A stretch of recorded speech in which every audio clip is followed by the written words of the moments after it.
Welcome to the Soul Revival Podcast, where we have deep and meaningful conversations exploring modalities, tools, and healing, guiding you back to your most expansive soul self.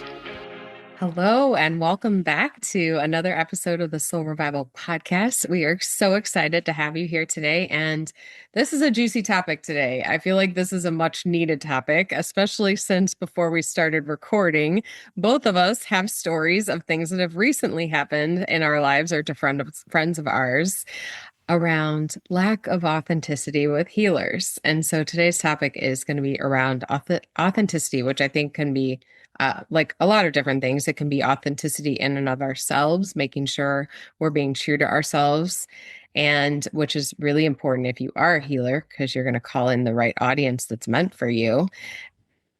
Like, don't use too much AI. And also, it is really important, I think, for anybody listening who wants to vet out healers or coaches or anybody that they're trusting their emotional selves or energetic selves to. This goes across the board. I mean, counselors, therapists, you name it, whoever we trust our mind, body, and soul with, really understanding if they're authentically representing themselves. Yeah. And it's so important. I had a friend, this is a really hot take. It's kind of a joke, but she was like, one in every three, one in every three. One in every three healers got to make sure they're not a con artist. And I don't want to say that that's objectively true at all, but we do have to make sure in any industry that there's just a resonance that feels deeply authentic to you and that you can sense that someone is in integrity.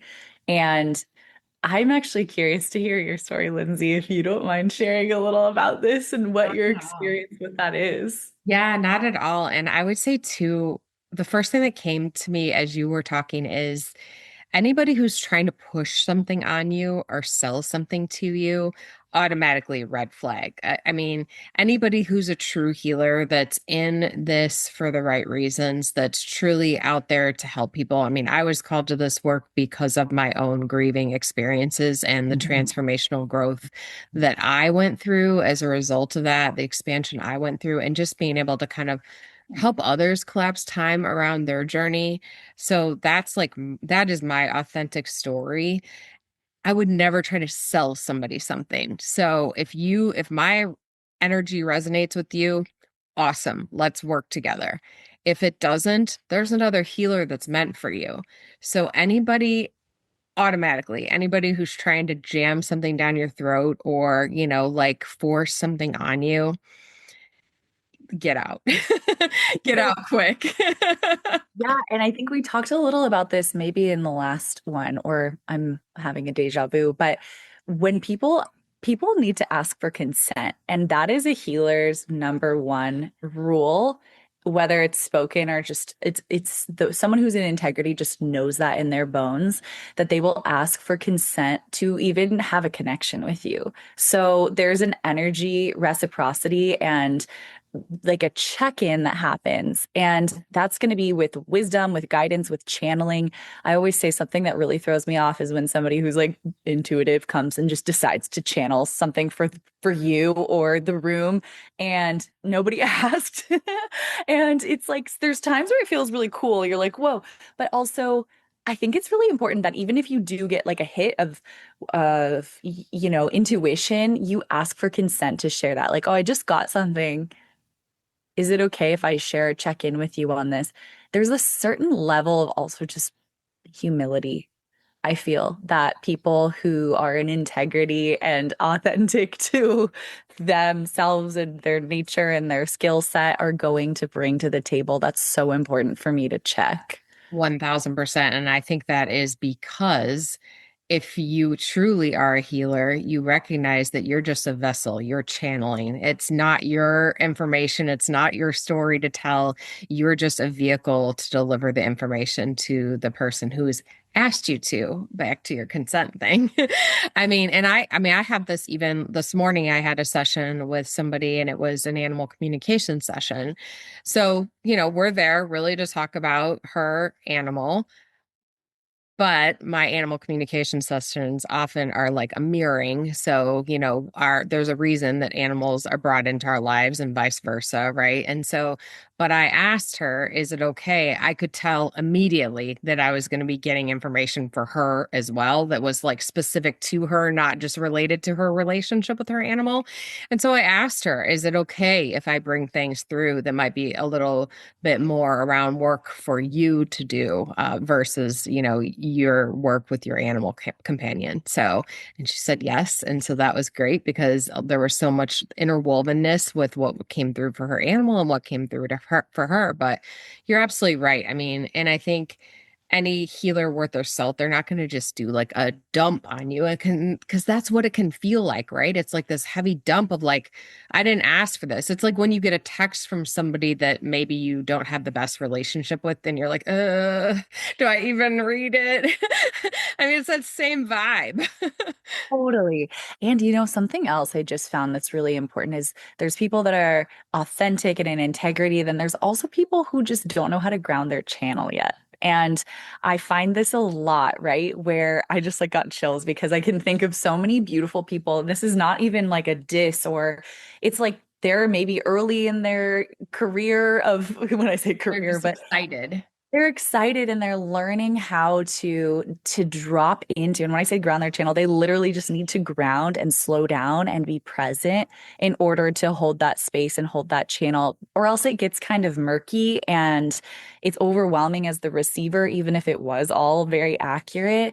So that's really important for people to be able to do. And for you, if you're looking for somebody who's doing healing or channeling or some kind of guidance with you and for you, to be able to hold that frequency, and you can feel it in their bodies often. It's just talk about intuition, like everybody has it. So you can just be like, does this feel like something we've said before that contracts or expands when I'm around this person? Yeah, exactly. And I think the right person for you will give you the time and space to make that decision and to take that time to tune into yourself. So it goes back to like the pressure thing. So what happened to a friend of mine recently, like this person crammed a package that was insanely expensive down her throat. She got excited about like the glitz and glamour of what she saw on this person's socials, and the meat behind it just wasn't there. And once she started getting into like sessions with this person, the energy didn't resonate. And she was getting information that was totally false. So and then she wanted out. And I think like that's the thing, right? If we get connected with somebody who is claiming to be intuitive and they're not at all intuitive, they're just grabbing random things to throw at you, and it could really mess you up, and it can be a very bad experience. And so it was a very bad experience for her. This person was telling her like who to date, who not to date, trips to go on, trips not to go on, that she wasn't intuitive, which is completely false. She's insanely intuitive, like probably one of my more intuitive friends. And so I think, somebody that's bad, that is not a legitimate healer in any capacity can do a lot of harm because, they can get like, I mean, luckily she immediately recognized it and exited the situation. But imagine if she continued the sessions, like how badly that would have gotten in her head. And we all, as intuitives, like deal with self-doubt and, imposter syndrome anyways, because it's like when you're tuned in, it comes easy. And it's like, wait, then you start second guessing, wait, this came so easy. Why this comes so easy? Is it valid? Right. And so if you get a bad healer in the mix that's telling you things that are completely false, that can really get in your head and mess with you. Yeah. And what you said, the one thing that really just makes me contract is the telling someone that they don't have the power within them. Boom. Immediately Yeah. back out, because that's the whole point, is a good healer conduit will show you back to yourself. Right. And there are so many sessions that I've done where, I mean, my main modality is meditation because it's a chance for them to connect with themselves. And I take my hands off the wheel. And you notice, at least me and my coaching containers, people want me to give them the answers. And I'm like, bro, I literally don't have your answers.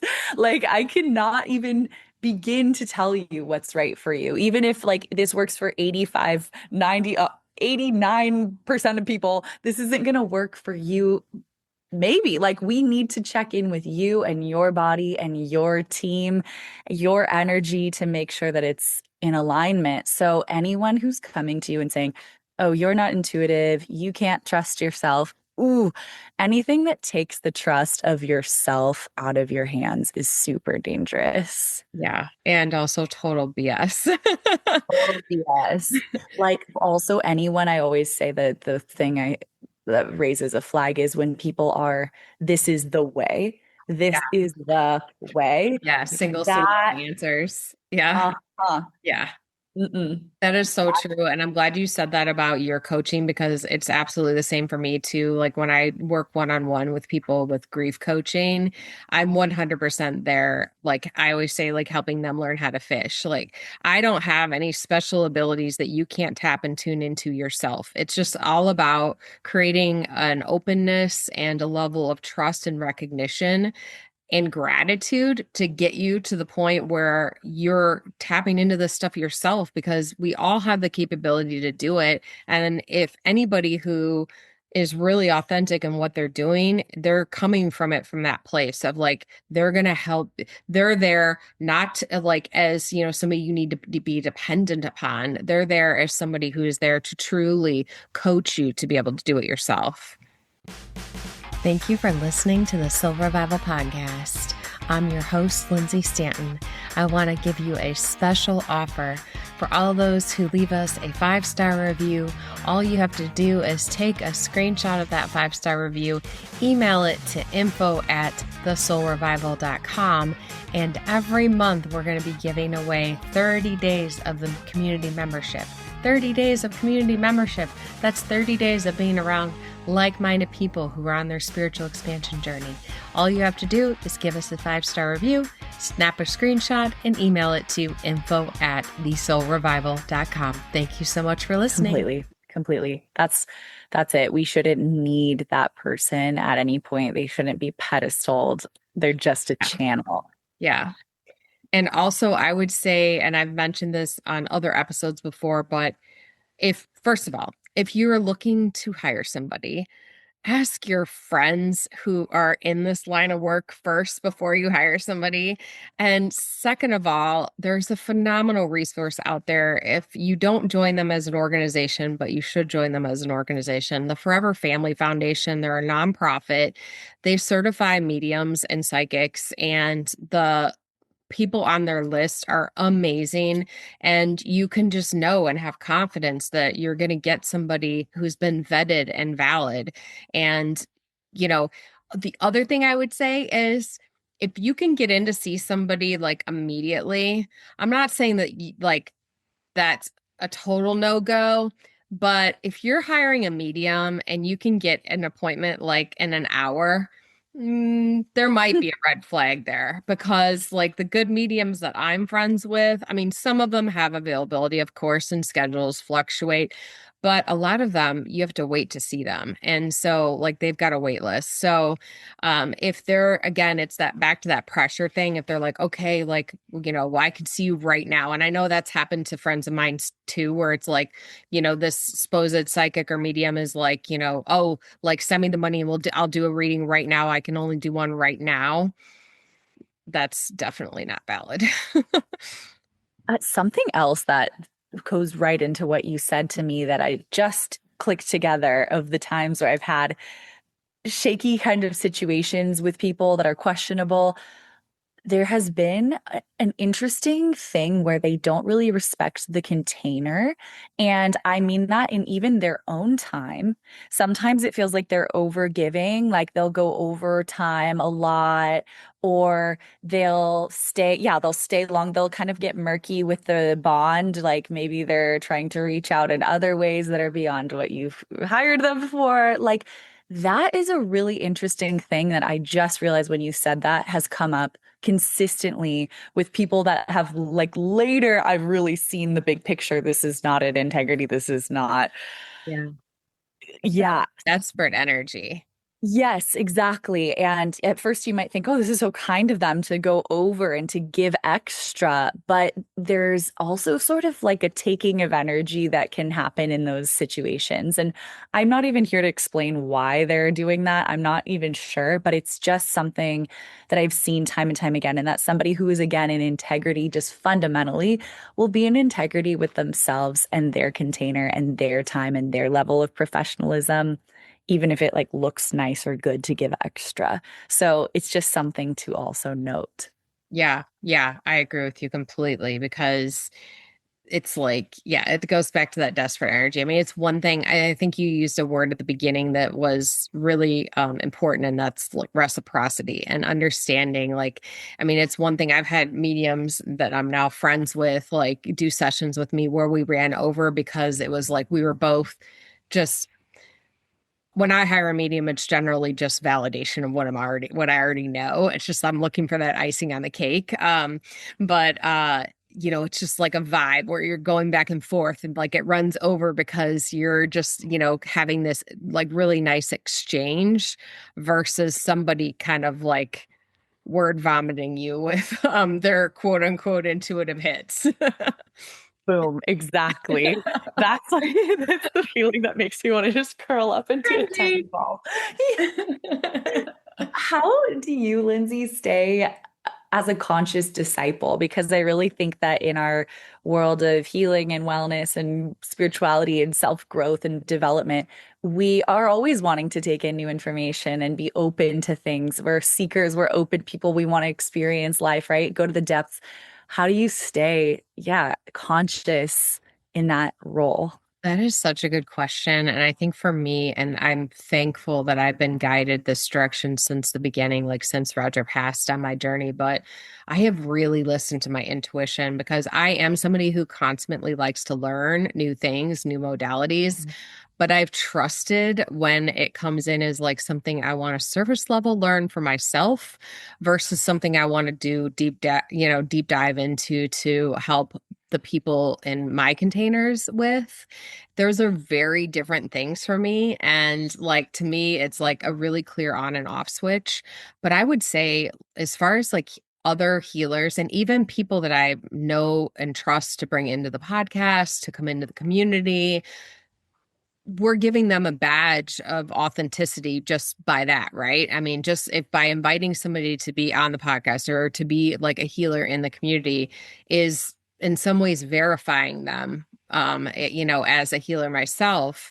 And even just what I listen to with other healers, like, on socials and things, I do not at all buy into hype. And I will tell you, there are a couple healers, one in specific that I can think of that everybody talks about, has so much hype around them, and their energy just does not resonate with me at all. And I just won't consume their content.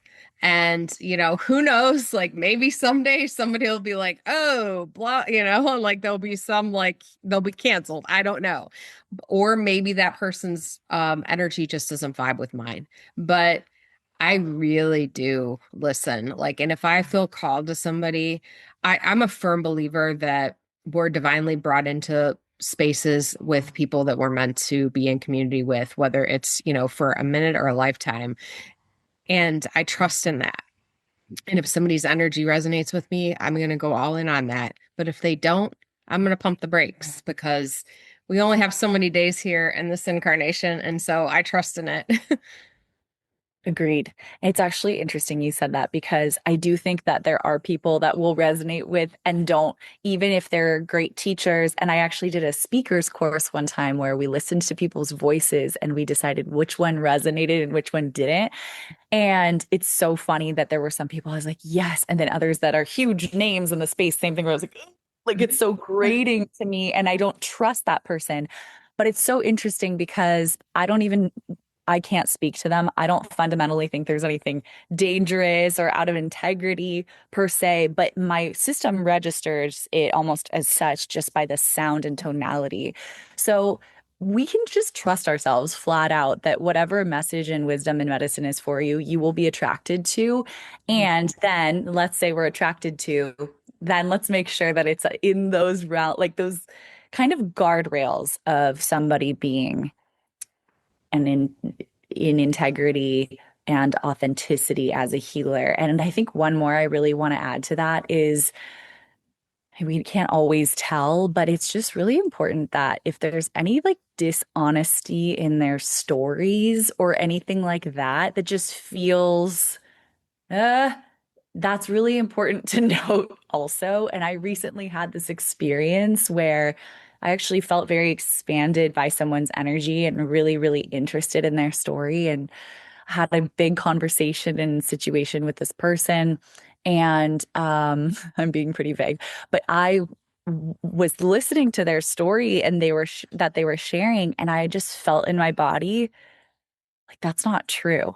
And it was so interesting. I haven't had this experience in quite some time, but I just was like, whoa. And I felt my body just go into full protection mode.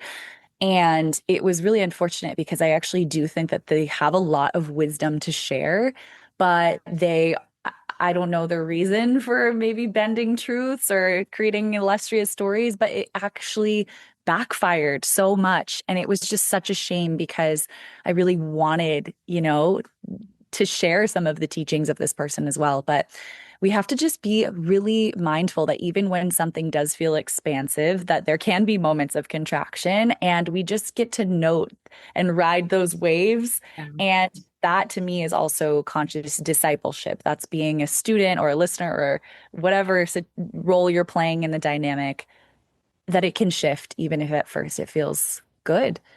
And that can go with anything, partnership, Or friendship, stuff, business, right? right? So Yeah. just be present in the experience and know that discernment and your body and your own intuition is the greatest tool that you can have. Yeah, absolutely. And it's interesting. First of all, I think it's very interesting. Obviously, you and I are kind of on the same page as far as like how we decide who we're going to listen to and who we're not. And one thing that came through for me when you were talking is it's actually a lot like the music we listen to. So I think this will probably resonate with you, but like thinking about pop stars and musical artists, like if a label comes in and they create a persona around somebody, that lacks authenticity, right? And I feel like it's the same thing with healers. Like maybe there's a persona they're trying to play or a brand that they're trying to be. And, maybe even an organization is behind them trying to fit that bill. And that's what we're feeling. And that's what we're pulling back from is the lack of authenticity because they're not being true to themselves and their brand. They're like trying to fit themselves into a mold that somebody else wants them to fit into. Totally, or just society or what they think it is, whether someone's behind them or not. And we do this a lot, right? People wear a lot of different masks. But yeah, notice if someone can be really authentic and true to them, that is just huge. It's going to create a sense of trust. And then it's up to you to decide while still maintaining that presence and awareness, open eyes, open ears. But is this even a frequency, a tonality, a person that's resonating with me personally? Because it could be great for my best friend, but does it actually feel good and expansive to me? So those would be the key things that I would definitely look out for. No, like this is the way. No, like you said, pressure, desperate energy. No, definitely clean containers. Massive to me that if this is the dynamic, this is the dynamic, at least for the time period that you're working with that person. And anything else? What are other key points you would say to look out for? Um, I think just the urgency thing, like if you feel pressured or a sense of urgency, I mean, if you're not sure about something, there's absolutely no reason that somebody legitimate's not going to let you take a beat and decide. Yeah, so true. So hopefully this helps everybody listening. I think you made so many good points. And I know like I this has been coming up a lot. And I feel like, there's no, I mean, there kind of are some governing bodies for this work, but but it's a little harder and you have to know where to find them. And I think a lot of people don't know where to find them. And so it can be a little tricky. So hopefully, we gave you some good resources today to be able to find different healers if you're looking. And just besides obviously trusting yourself, just having a good list to start from, I feel like is really important and can be super helpful. But hopefully this topic really was helpful to everybody listening. I agree. And if anybody could stay out of half the cults I've accidentally joined, I would. Oh my gosh, that's a mic drop. Like that. But yeah, it comes from a lot of trial and error. So it's important that you just stay eyes open. Take it from me. Yeah, and I think, if you are a healer, final note, like if you are a healer, just take everything that we said into consideration too, because like you don't need to fit everybody. Like the more authentic you are to yourself, the more you're going to call in the people that are actually matched to be in your energy. Completely. Yay. Well, thank you so much for joining me on today's episode. Thank you for having me. This was great. Thank you for everyone listening. Such a good topic. If this episode resonated with you, that's not a coincidence. That is spirit leading you to where you are meant to be. Choose soul expansion, choose community, choose growth. Join us at our sacred community where healing is better because we do it together. Go to www.thesoulrevival.com.